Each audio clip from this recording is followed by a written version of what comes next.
नमस्ते विद्यार्थी मित्रों, हूँ अवचर देगामा उमा विद्या संकुल यूट्यूब चेनल में आपनु हार्दिक स्वागत है। आज आपणे धोरण 11 कॉमर्स में गुजराती विषय जे छे आपणे अभ्यास करशुं। तो 11 कॉमर्स में आज आपणे 10मो पाठ है जीभ। एमना लेखक है ज्योतिन्द्र दवे અને સાહિત્ય પ્રકાર છે હાસ્ય નિબંધ।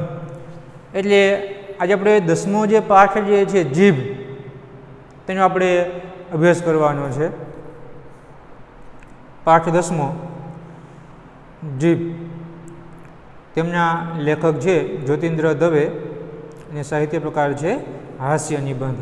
તો સૌપ્રથમ આપણે લેખકનો પરિચય જે છે એ આપણે મેળવીશું।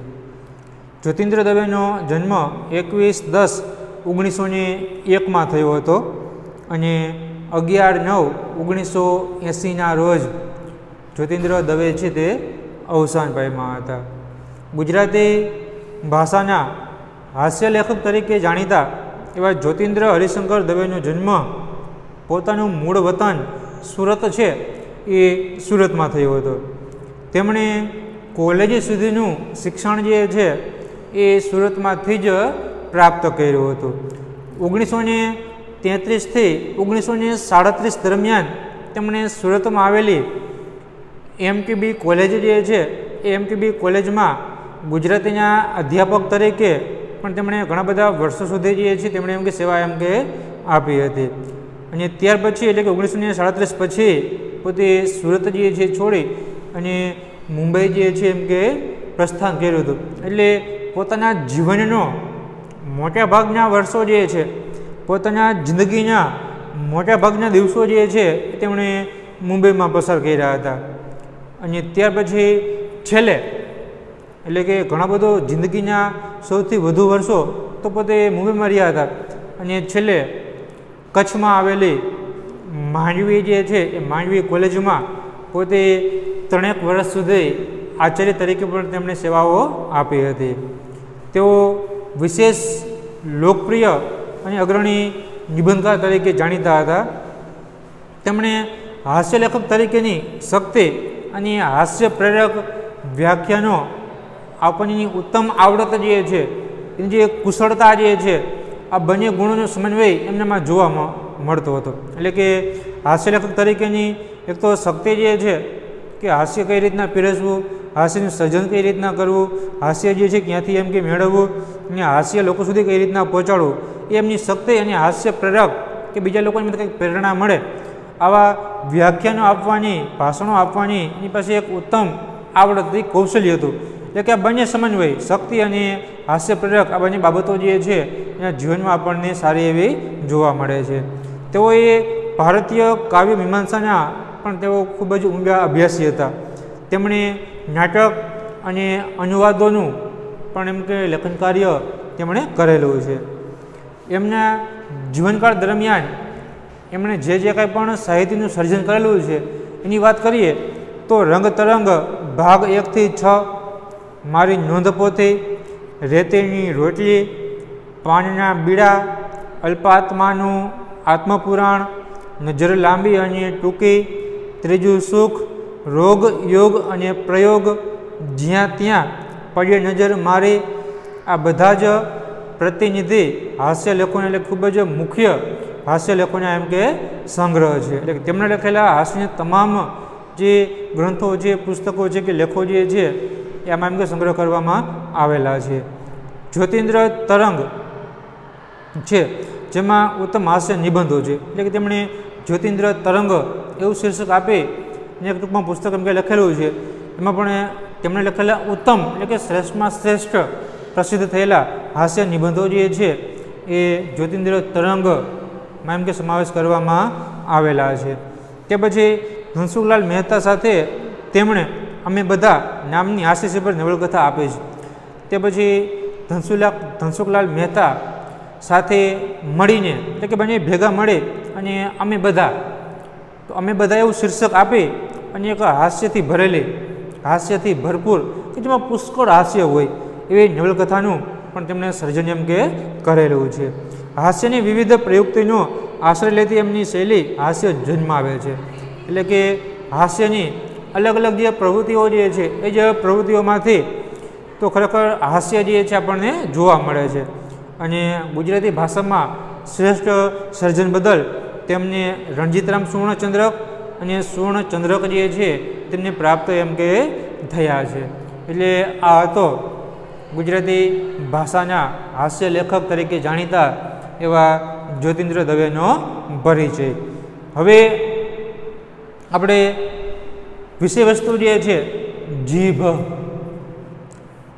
જીભની આપણે સમાનાર્થી શબ્દ જોઈએ તો જીભને શું કહેવાય તો કે એક તો રસના પણ કહી શકાય. જીભ એટલે કે રસના. બીજું તો આપણે ગામઠી ભાષામાં એને લુલી આવા શબ્દથી પણ તેને સંબોધવામાં આવે છે. એટલે કે જીભ કયો, જીભ એટલે કે રસના, અથવા તો આપણે લુલી પણ એમ કે કહી શકીએ. તો હવે આ કણે લેખકે જીભને કેન્દ્ર સ્થાને રાખી અને જે કંઈ પણ હાસ્ય ઉપજાવે એવા અલગ અલગ પ્રસંગો જે છે, અલગ અલગ જે છે વિષય વસ્તુ આપણે પોતે એમ કે રજૂ કર્યું છે. અને કીધું થોડોક ટૂંકમાં આપણે સારાંશ જોઈએ તો આકૃતિમાં જીભ વિશે જણાવતા લેખક કહે છે કે મનુષ્યની સર્વ ઇન્દ્રિયોમાં જીભનું સ્થાન વિશિષ્ટ છે. એ લેખક એવું કહેવા માગે છે કે મનુષ્યને ઘણા બધા ઈશ્વરે અંગો આપેલા છે, તો એ અંગોમાં સૌથી વિશિષ્ટ સ્થાન તો કે જીભને મળેલું છે. કારણ તો કે બધા જ અંગો જે છે તો કે એક એક કામ કરે છે. જેમ કે આંખ જે છે જોવાનું, હાથ જે છે કામ કરવાનું, પગ જે છે ચાલવાનું, મોઢું જે છે બોલવાનું, દાંત જે છે ચાવવાનું, પણ તે પછી નાક જે છે એ સૂંઘવાનું. ખરેખર નાક, આંખ કે હાથ અને પગ જે છે બબે અંગ છે, છતાં પણ કામ તો કે એક જ કરે છે. પણ જ્યારે જીભ જે છે એ જીભ માત્ર એમ કે એક છે, પણ ખરેખર જે છે એ પોતે બે કામ કરે છે. ક્યાં ક્યાં તો એક તો જીભ દ્વારા આપણે બોલી શકીએ છીએ, જીભ દ્વારા સ્વાદને એમ કે પારખી શકીએ છીએ. એટલે કે સ્વાદને પારખવાનું અને બોલવાનું આ એક હોવા છતાં બંને કામ જે છે એ સારી રીતે જીભ એમ કે કરે છે. પછી તો કે જીભ જે છે એ જન્મથી મરણ અને મરણ પછી પણ વાણી રૂપે અમર રહે છે. જ્યારે વ્યક્તિનો જન્મ, બાળકનો જન્મ થાય ત્યારથી જન્મગત અને જીભ હોય છે. કદાચ વ્યક્તિ મૃત્યુ પામે ત્યાર પછી એના મુખમાંથી બોલાયેલા શબ્દ જે છે વાણી સ્વરૂપે, જીભ સ્વરૂપે અમર રહે છે. તે પછી અલગ અલગ જે સ્વાદ જે છે, તીખું છે, ખાટું છે, કડવું છે, મોરું છે, તુરું છે, ખારું છે, આ વગેરે સ્વાદ પારખવાનો પણ અધિકાર જે છે માત્ર જીભને મળેલો. માત્ર જોવાથી આપણે કહી ન શકીએ કે આ વસ્તુ કેવી છે, ખારી છે, તીખી છે, મોરી છે, મીઠી છે કે કડવી છે, પણ કદાચ સહેજ વસ્તુ આપણે જીભને આપણે અડાડીએ, સ્પર્શ કરીએ તો ચોક્કસ આપણને ખબર પડી જાય કે આ વસ્તુ એમ કે કડવી છે કે ખારી છે કે મીઠી છે. એટલે કે જીભને પારખવાનું જે છે માત્ર સ્વાદને પારખવાનું કામ માત્ર જીભને જેમ કે સોંપેલું છે. તે પછી જ્ઞાન અને કર્મનો સમન્વય આપણને જીભ પાસેથી એમ કે જોવા મળે છે. પછી કહે છે કે તે ઉપરાંત તો કે શરીરની વ્યાધિઓનો પરિચય પણ જીભથી થાય છે. એટલે વ્યાધિ એટલે કે રોગ, આપણા શરીરમાં કોઈ પણ રોગ થયો હોય તો જીભ દ્વારા જે છે એ જાણી શકાય છે. આપણને ખબર છે, આપણે દવાખાને એમ કે જાય તો ડૉક્ટર આપણને કહે છે તમારે જીભ બહાર કાઢો તો, કારણ કે જીભમાં પણ લાલાશ પડતી જે છે, છારયુક્ત જે છે, પીળાશ પડતી જે છે, આ અલગ અલગ રોગના ચિહ્ન જે છે એ જીભ ઉપરથી આપણને એમ કે જોવા એમ કે જાણવા એમ કે મળતા હોય છે. જીભથી મનુષ્યના સંસ્કારોની ઓળખ થાય છે. પછી કીધું કે વ્યક્તિ જે છે એના કપડાથી કે ધંધોલથી કે સંપત્તિથી નહીં, પણ એની માત્ર વાણીથી જે છે ઓળખાતું હોય છે. એની વાણી કેવી છે, એ પોતે વ્યવહાર કેવો કરે છે, એ કઈ રીતના બોલે છે, એના પરથી વ્યક્તિના સંસ્કાર કેવા છે આપણને ખબર પડી જાય છે. માન અને અપમાનના અનુભવો જીભથી જ થાય છે. ઘણી બધી કોઈ પણ વ્યક્તિનું આપણે માન સન્માન આપવું હોય તો આપણે બોલી માટે કહે ને કેવું બોલવું, કેટલું બોલવું, ક્યારે બોલવું, એ ખરેખર આપણને જો વ્યક્તિને ખબર પડી જાય એને જીવનમાં ક્યારેય મુશ્કેલી ન આવે. એટલે કે ક્યારે બોલવું અને કેટલું બોલવું, કેવું બોલવું એ વ્યક્તિને એમ કે ખબર હોવી જોઈએ. એટલે કીધું કોઈ વ્યક્તિને માન આપવું હોય અથવા કોઈ વ્યક્તિનું અપમાન કરવું હોય તો માત્ર જીભ દ્વારા જ જે છે એમ કે થઈ શકે છે. ઘણી બધી જીભ કે કાતરનું કામ કરે છે. કાતર શું કામ કરે છે તો કે કાપવાનું. માટે ઘણી બધી જીભ એટલે ઘણા બધા વ્યક્તિ મુખેથી કોઈપણ વ્યક્તિને મેણા ટોણા માણીને મારીને અથવા અપશબ્દ બોલીને દિલ દુભાઈ એવા શબ્દ બોલી અને એના હૃદયને આઘાત પહોંચાડવાનું વેદના આપવાનું કામ પણ જે છે એ કરે છે. અને કેટલીક વખત તો કે સોયની ગરજ પણ સારે છે. તો કાતર મોટી છે છતાં કાપવાનું કામ કરે છે, સોય નાની છે છતાં પણ પોતે સાંધવાનું કામ કરે છે. એટલે ઘણી બધી વખત જીભ જે છે એ કોઈ વ્યક્તિને આઘાત પહોંચાડવું હોય, દુઃખ આપવું હોય તો પણ કામમાં આવી શકે છે. કદાચ કોઈ વ્યક્તિને આઘાત પહોંચ્યું હોય છતાં ટૂંકમાં એને સાંત્વના આપવી હોય તો પણ જીભ દ્વારા જે છે આશ્વાસન જે છે, દિલાસો એમ કે આપી શકાય છે. પછી ઈશ્વરે જીભને છૂટી કરી શકાય એ પણ રચના કરી હોય તો એમ કે સારું. કદાચ ટૂંકમાં મારામારી થાય, કજિયા થાય, ગાળાગાળી થાય તો જીભને મોઢામાંથી કાઢી ખિસ્સા મૂકી દઈએ તો કજિયો જે છે એમ કે બંધ થઈ જાય. અથવા તો કોઈની જીભ જે છે અદલા બદલી થઈ શકતી હોય તો પણ ટૂંકમાં એમ કે ફાયદો થાય.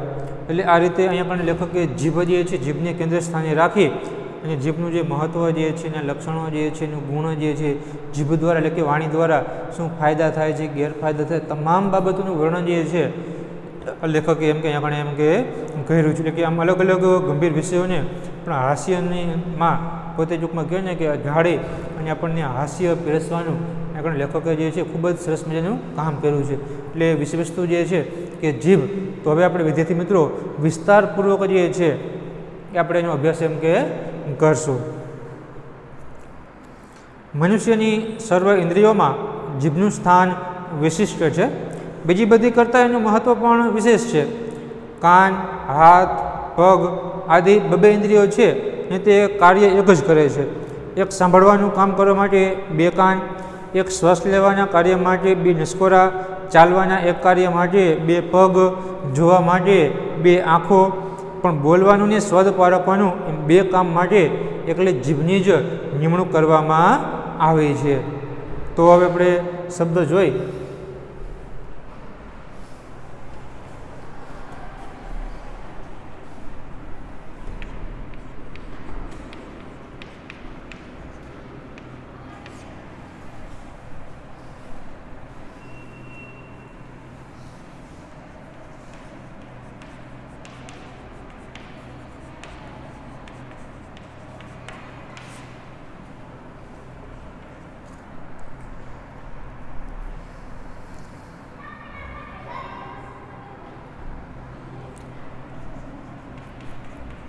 આદિ એટલે કે વગેરે.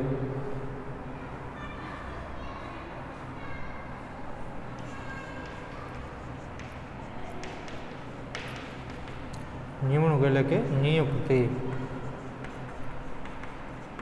અથવા તો નિમાવવું અથવા તો નક્કી કરવું પણ કહી શકાય. ત્યાર પછી અંકુશ, કાબુ અથવા તો નિયંત્રણ.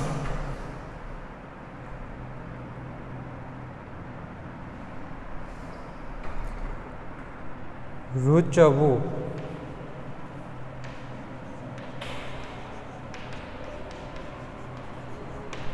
એટલે કે ગમવું.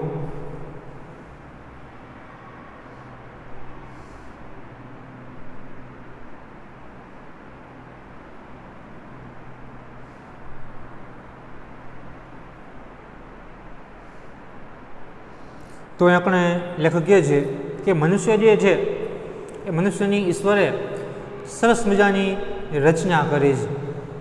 ને જે મનુષ્ય રચનામાં સરસ મજાના અલગ અલગ કાર્ય માટે અલગ અલગ એવા ઘણા બધા અંગો જે છે એ અંગો એમ કે આપેલા છે. અને દરેક અલગ અલગ અંગને પોતાનું અલગ અલગ એક કામ જે છે એ સોંપવામાં આવ્યું છે.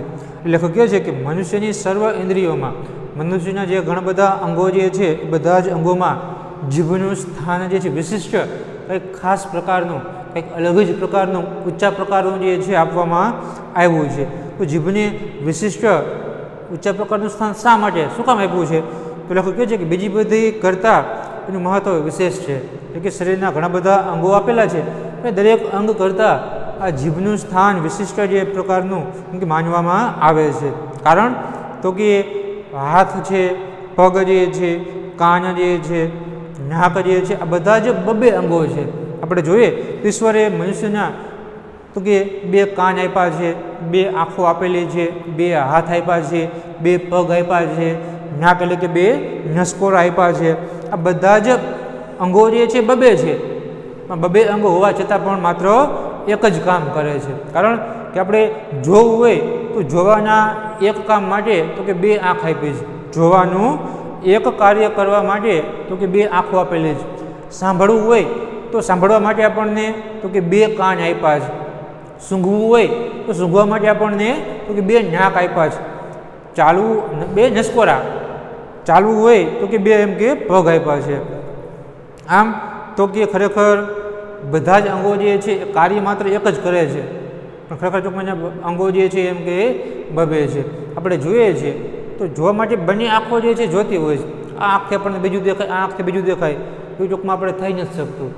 કાન જે છે સાંભળવાનું કાર્ય કરવા માટે 2 કાન જે છે ઈશ્વરે આપણને આપ્યા છે. આ કાનમાંથી બીજું સંભળાય, આ કાનમાંથી બીજું સંભળાય, એવું ક્યાંય નથી બનતું. ઘણી બધી વખત આપણે કહીએ ને કે કદાચ 5-7 વ્યક્તિ બેઠા હોય, એકી સાથે આપણને પ્રશ્ન કરે તો આપણે કહેતા હોઈએ છીએ કે ભાઈ ઈશ્વરે મને 2 જ કાન આપ્યા છો, એટલે કે વધારે કાન નથી આપ્યા. કારણ કે આ વ્યક્તિ બોલે, પેલો વ્યક્તિ બોલે, પેલો વ્યક્તિ બોલે, તો ત્રણેય વ્યક્તિને આપણે સાંભળી શકતા નથી હોતા. તો સાંભળીએ છીએ તો સ્પષ્ટ આપણને સંભળાતું નથી. એટલે કે એક કાનમાંથી પહેલા વ્યક્તિનું, બીજો વ્યક્તિનું આ કાનમાં એવું કે થઈ શકતું નથી. એટલે કે બંને કાન જે છે એક જ અવાજ એમ કે સાંભળતા હોય છે. આપણે નાક દ્વારા આપણે સૂંઘીએ છીએ તો ખરેખર ટૂંકમાં આ નસકોરામાંથી જે છે અલગ સ્મેલ આવતી હોય, આ નસકોરામાંથી અલગ સ્મેલ આવતી હોય, એવું નથી. બંને નસકોરા જે છે એક જ સરખી સ્મેલ જે છે એમ કે લે છે. ચાલવા માટે બંને પગ ચાલે છે, એક પગથી ચાલી શકાતું નથી. કામ કરવું હોય તો બંને હાથ સાથે મળી અને કામ એમ કે કરવામાં આવતું હોય છે. એટલે લેખક કહે છે કે આમ એક સાંભળવાના કામ માટે તો કે 2 કાન આપ્યા છે, એક ચાલવાના કામ માટે 2 પગ આપ્યા છે, કામ કરવા માટે 2 હાથ આપ્યા છે, એક જ દ્રશ્ય જોવા માટે 2 આંખો આપી છે, અને એક જ કોઈ પણ સ્મેલ સુગંધ શીખવા માટે 2 નસકોરા એમ કે આપ્યા છે. પણ બોલવાનું અને સ્વાદ પારખવાના આ 2 કામ માટે તો કે માત્ર જીભની એકની જ નિમણૂક કરવામાં આવી છે, પસંદગી કરવામાં આવી છે. બીજા બધા અંગો જે છે એ બબે છે અને એક જ કામ કરે છે.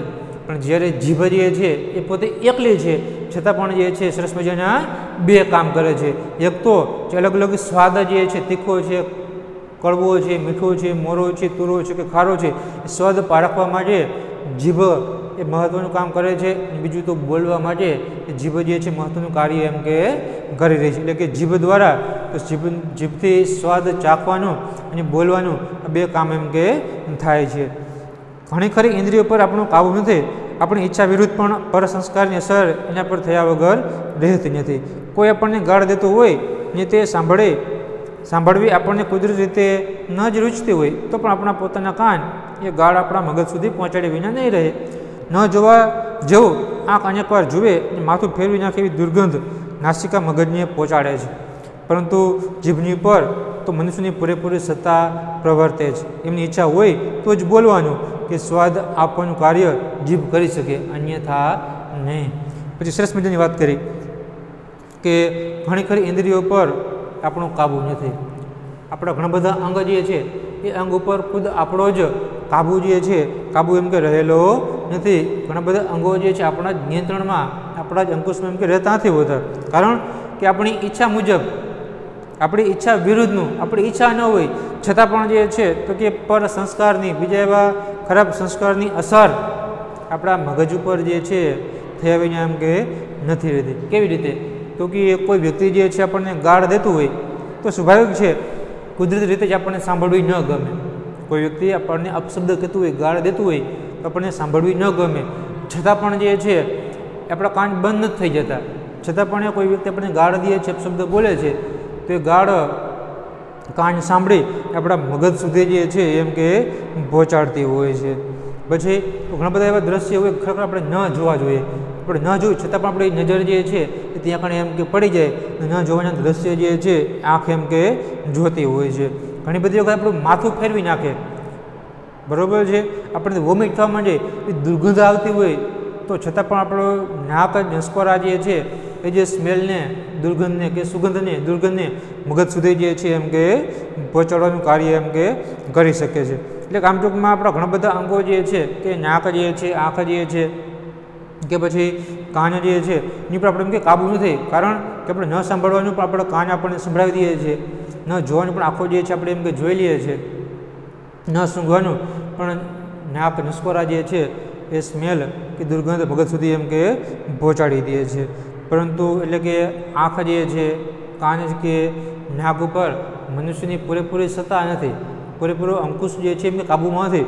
પણ ખરેખર તો કહે છે કે જીભ જે છે એવું અંગ છે કે જીભ પર તો મનુષ્યની પૂરેપૂરી સત્તા રહેલી છે, પૂરેપૂરો અંકુશ જે છે નિયંત્રણ એમ કે રહેલું છે. કારણ કે જો મનુષ્યની ઈચ્છા હોય તો જ જે છે એ જીભ દ્વારા એમ કે બોલી શકાય છે, મનુષ્યની ઈચ્છા હોય તો જે સ્વાદ જે છે એને ચાખી શકાય છે, બાકી અન્યથા જીભ જે છે કશું જ કરી શકતી નથી.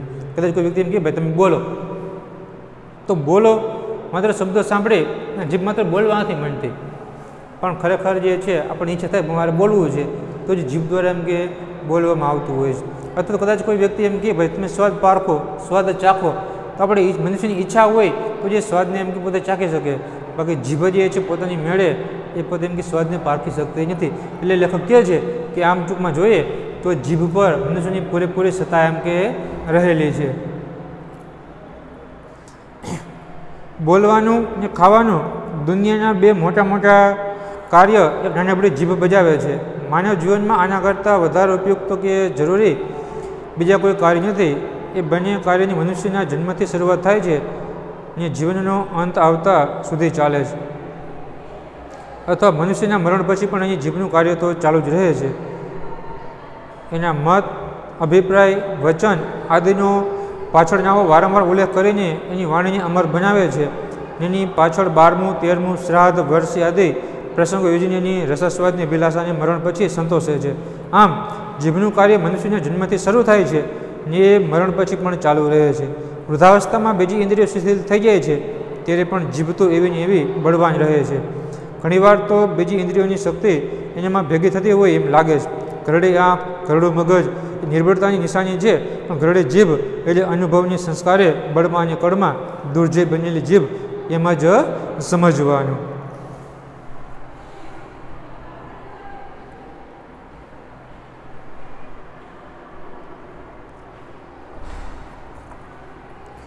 તો વિદ્યાર્થી મિત્રો આપણે અહીંયા સુધી અભ્યાસ જે છે એમ કે રાખશું. હવે આગળનો પાઠ જે છે, આગળનો અભ્યાસ જે છે આપણે નેક્સ્ટ વિડીયોમાં એમ કે કરશું. અસ્તુ.